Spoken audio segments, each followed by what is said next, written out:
Hey everyone, it's day 22. ఇవాళ మనం మాతాని పచేడి art గురించి తెలుసుకుందాం. ఇది గుజరాత్లో పుట్టింది.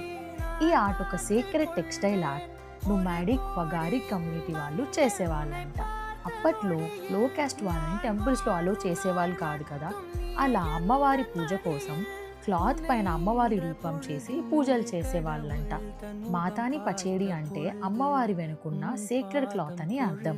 ఈ ఆర్ట్ ఒక కాటన్ క్లాత్ పైన చేసేవాళ్ళు, red, black and white colours use చేసి. ఇది over 300 years old art and ఇప్పటికీ ఇది జనరేషన్స్ త్రూ పాస్ ఆన్ అవుతూ వస్తుంది. ఈ ఆర్ట్కి జిఐ ట్యాగ్ కూడా వచ్చింది, హెరిటేజ్ క్రాఫ్ట్ ఆఫ్ గుజరాత్ అని సింబలైజ్ చేసేలాగా. ప్రజెంట్ డేస్లో ఇది ఒక పూజ కోసం వాడే క్లాతే కాకుండా వరల్డ్ వైడ్ ఫేమస్ ఫ్యాబ్రిక్ ఆర్ట్గా నేమ్ వచ్చింది. మీకు కూడా ఈ స్టైల్లో డిజైన్స్ కావాలి అనుకుంటే please do DMs. Thank you.